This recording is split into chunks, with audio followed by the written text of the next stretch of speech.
Bom dia, são 8 horas e 15 minutos, quinta-feira, 20 de novembro. Esta é a TV Senado, eu sou André Ricardo e você assiste agora ao Senado em Dia. CPI mista da Petrobras debate regras para contratos de serviços e bens da estatal. O governo ainda precisa votar projeto que altera meta do superávit primário na Comissão de Orçamento. CCJ aprova a regulamentação do uso de armas não letais. E veja como foi a comemoração ao Dia da Bandeira ontem no Congresso Nacional.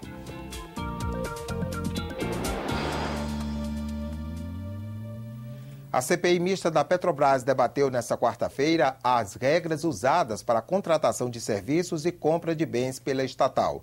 Participaram representantes da empresa e de órgãos de controle externo. Representantes da Controladoria Geral da União e do Tribunal de Contas disseram que a Petrobras não obedece a regras de licitação e a decisões dos órgãos de controle por causa de liminares e recursos na Justiça. Atualmente circula no Supremo Tribunal Federal 19 mandados de segurança contra decisões do TCU nesse viés. Diversas vezes nós nos deparamos com situações em que a auditoria interna identifica falhas, porém suas recomendações não atuam de forma a tratá-las sobre perspectivas que nós julgamos pertinentes, né? Desde 98, a Petrobras tem um regime especial de contratações defendido por funcionários da empresa durante a audiência pública. A partir do momento que você cria um ambiente altamente competitivo, você precisa dotar a Petrobras de normas que confiram agilidade à sua atuação para poder sobreviver nesse mercado. Normas que permitam ela competir em pé de igualdade com as demais empresas de grande porte que atuam nesse mesmo mercado da indústria de óleo e gás. O modelo foi criticado pelo Ministério Público. Segundo o Procurador Regional da República, a Petrobras não tem concorrentes no mercado brasileiro. Ele também pediu o fim da impunidade e melhorias na legislação de combate aos cartéis nas licitações. Nós temos buracos naquela legislação relacionadas à criminalização dos cartéis.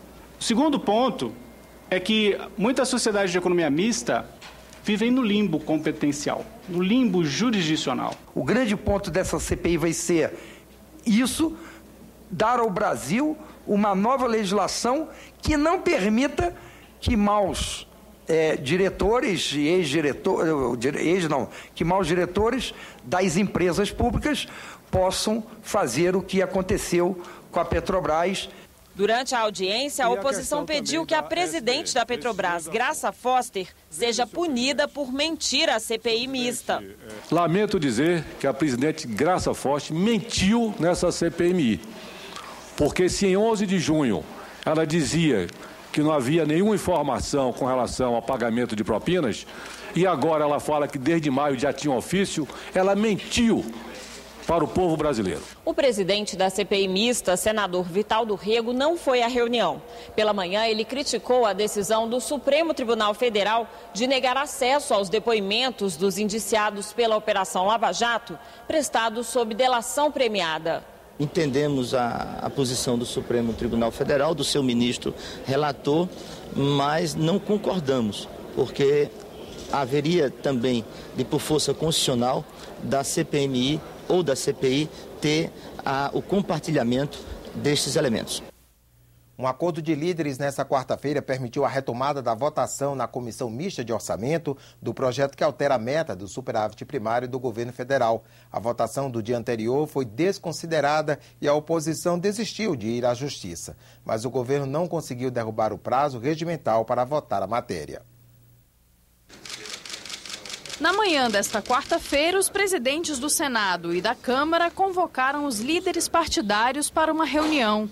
Os parlamentares fecharam um acordo para retomar a votação.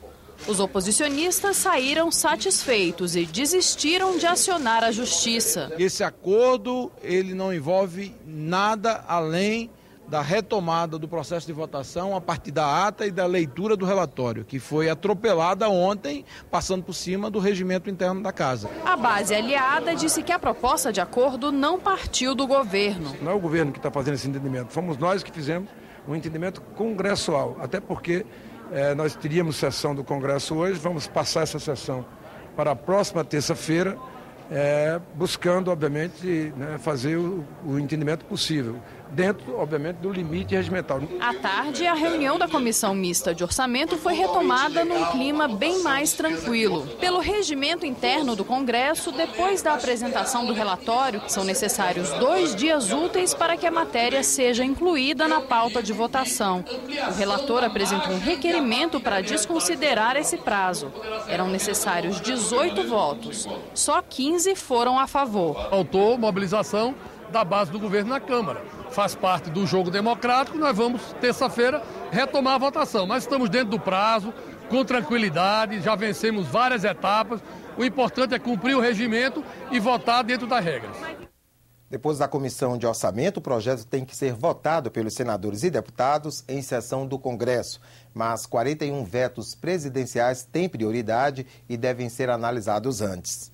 Daqui a pouco, às 8h30 da manhã, a Comissão de Agricultura e Reforma Agrária se reúne em audiência pública. Os convidados são o ministro da Pesca, Eduardo Lopes, além do presidente da Confederação Nacional dos Pescadores, Abraão Lincoln da Cruz, e o diretor da Federação Nacional dos Engenheiros de Pesca do Brasil, Armando José Burli. Os senadores vão discutir a eliminação da coordenação conjunta para a gestão dos recursos pesqueiros do país. Atualmente, o Ministério do Meio Ambiente e o Ministério da Pesca e Aquicultura dividem essa coordenação. Dados de 2010 colocavam o nosso país na modesta posição de 19º maior produtor de pescados do mundo, com 1.264.000 toneladas produzidas. No mesmo ano, a China, líder mundial na produção de pescados, produziu mais de 63 milhões de toneladas. A audiência foi solicitada pelo senador Benedito de Lira, presidente da Comissão de Agricultura. A Comissão de Relações Exteriores sabatina agora pela manhã embaixadores indicados para representar o Brasil na Polônia, Finlândia, Namíbia e Egito. O embaixador junto ao Egito acumula também assunções de representantes junto à Somália e à Eritreia. A Comissão de Assuntos Sociais debate logo mais às 10 horas o projeto que amplia a possibilidade da guarda compartilhada de filhos de pais separados. Hoje, a guarda compartilhada só é aplicada em caso de acordo. Desde 2008, o Brasil tem uma lei que permite a guarda compartilhada dos filhos de pais separados. As tarefas são divididas entre o pai e a mãe, inclusive o tempo que a criança fica com cada um. A lei usa a expressão sempre que possível. Por isso, a Justiça atualmente só concede a guarda compartilhada quando há consenso entre os pais. Um projeto em análise na Comissão de Assuntos Sociais do Senado muda o texto. O objetivo é permitir a guarda compartilhada também em caso de conflito. Há uma contradição, porque a guarda compartilhada foi criada exatamente para os casais em litígio, para que as crianças não vivam entre um tiroteio de pai e mãe, entre uma briga de pai e mãe. Agora, as mães, sabendo disso, elas já criam um litígio para que o judiciário lhe dê a guarda unilateral. Esta advogada, especialista em direito da família, defende a proposta justamente para combater essa alienação parental. Ou seja, um dos ex-cônjuges faz de tudo para prejudicar o outro. Eu acredito que esse novo projeto de lei ele vai realmente minimizar a prática dessa alienação parental. Até porque as pessoas, muitas nem sabem que o que elas estão fazendo é crime, que tem nome, que é alienação parental, e de ficar envenenando um dos genitores para o filho, né? Para que o filho não queira conviver com aquele genitor, com o pai ou com a mãe. Facilita, favorece a convivência mesmo depois da separação, do divórcio, para que as crianças não sejam cerceadas, tanto o pai, a mãe ou a criança, de ver, né, o seu pai. Não existe ex-pai, não existe ex-mãe, não existe ex-filho. Eu acho que mesmo depois da separação tem que haver essa convivência harmônica e que os pais possam ver os seus filhos, que os seus filhos possam ver os seus pais. E hoje, 20 de novembro, Dia Nacional da Consciência Negra, o Senado realiza sessão especial logo mais às 11 horas para a entrega da comenda senador Abdias Nascimento a personalidades que se destacaram na proteção da cultura afro-brasileira. Esta é a primeira edição do prêmio. Entre os contemplados estão os cantores Gilberto Gil e Martinho da Vila, o ator Milton Gonçalves e o ministro do Superior Tribunal de Justiça, Benedito Gonçalves. Também será homenageado in memoriam o pescador Francisco José do Nascimento, conhecido como o Dragão do Mar. Ele se destacou no século XIX pela luta abolicionista no Ceará. De cada 10 jovens assassinados no Brasil, 8 são negros. Nessa quarta-feira, a Anistia Internacional lançou no país a campanha Jovem Negro Vivo. Senadores vestiram a camisa da campanha. Estamos vestindo aqui Negro Jovem Vivo. A nossa solidariedade a todos aqueles que, descendentes afro-brasileiros e descendentes de africanos que, sobretudo jovens, têm sofrido extraordinária violência em nosso país e muitas vezes por responsabilidade das polícias de diversos estados. Essa camisa amarela que eu estou com ela aqui na tribuna é, na verdade, uma campanha internacional contra o verdadeiro genocídio que acontece no Brasil e no mundo contra a juventude negra. No site da Anistia Internacional, www.anistia.org.br, é possível apoiar a campanha da Anistia Internacional. Cerca de 15 mil pessoas já assinaram o manifesto na internet. 12 projetos na área de segurança, inclusive a regulamentação do uso de armas não letais, foram aprovados nesta quarta-feira pela Comissão de Constituição e Justiça. Agora, as 2 matérias serão votadas no plenário. O senador Marcelo Crivella é o autor do projeto aprovado pela CCJ, que regulamenta o uso de dispositivos pela polícia que não matam.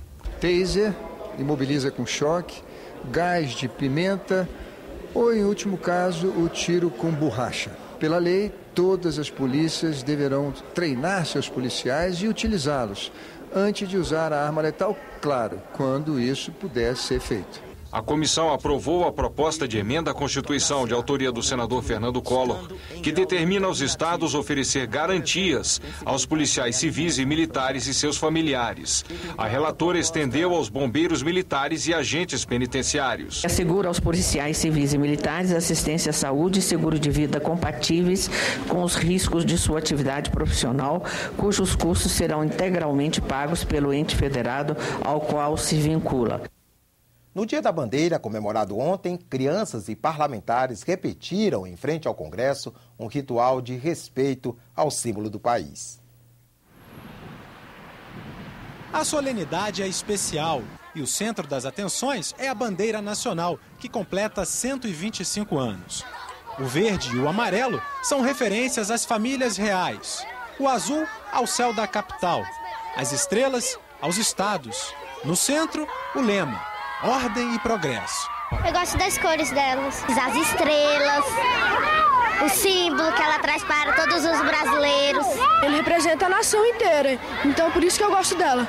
No dia do maior símbolo do país, os representantes da Câmara e do Senado e das Forças Armadas participaram da cerimônia de hasteamento do pavilhão em frente ao Congresso Nacional. Nossos bosques têm mais vida, nossa vida nunca sei o mais amores. Uma oportunidade para conhecer as 12 bandeiras que fizeram parte da história do Brasil, desde a colônia até a República. E também de valorizar a federação. Bandeiras dos estados, conduzidas por estudantes do programa Jovem Senador. A cerimônia é realizada no dia 19 de novembro, porque nesta data, em 1889, 4 dias após a proclamação da República, foi instituída a bandeira do Brasil. E uma lei de 1971 exige o hasteamento em todas as repartições públicas em datas especiais. E no dia da bandeira, pontualmente ao meio-dia.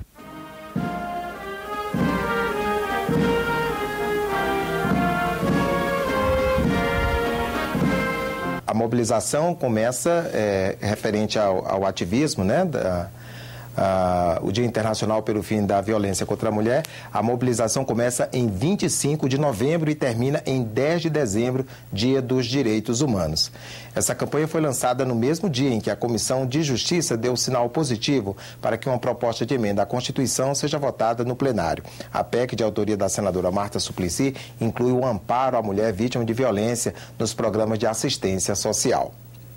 27 estudantes, um de cada estado, todos vencedores do concurso de redação do programa Jovem Senador, estão nesta semana no Congresso, atuando como parlamentares. Nesta quarta-feira, eles discutiram propostas que serão votadas hoje. Os professores e os pais que acompanham os jovens senadores também têm atividades. Ontem, eles debateram a federalização do ensino básico. Professores e pais de estudantes que estão em Brasília participando do programa Jovem Senador puderam tirar dúvidas sobre a federalização da educação básica, que pretende transferir para a União a responsabilidade pelo ensino desde o infantil até o médio. O assunto é tema de uma proposta de emenda à Constituição que tramita no Senado. Eu tenho gêmeos, 15 anos. Os dois estão no segundo ano do ensino médio. Porém, um estuda numa escola estadual e outra numa escola no Instituto Federal. Né? E aí eu vejo essa diferença de qualidade no dia a dia, né? A grande diferença que é. E eu sempre fico me perguntando, por que é que nós que trabalhamos na estadual, por que é que meu filho que estuda na estadual não tem a mesma qualidade que o que estuda lá no Instituto Federal? A União não pode ficar omissa nos problemas da educação. Ela tem que adotar aquelas escolas que não estão conseguindo dar aos seus alunos, aos seus professores, às famílias que colocam seus alunos lá, o produto adequado, o serviço adequado, uma educação de qualidade. O tema do debate não foi escolhido pela Comissão de Educação, mas pelos próprios professores, que pela primeira vez foram incluídos nas atividades do programa Jovem Senador.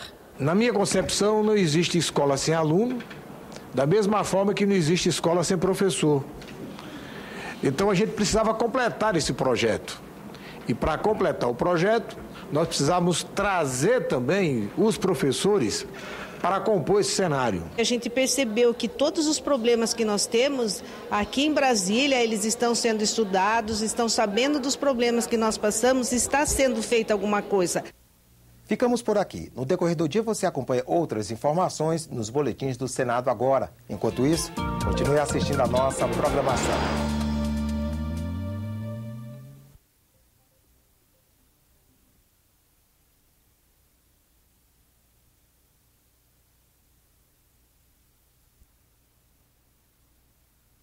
Vamos trazer também os professores para compor esse cenário. A gente percebeu que todos os problemas que nós temos aqui em Brasília, eles estão sendo estudados, estão sabendo dos problemas que nós passamos, está sendo feita alguma coisa.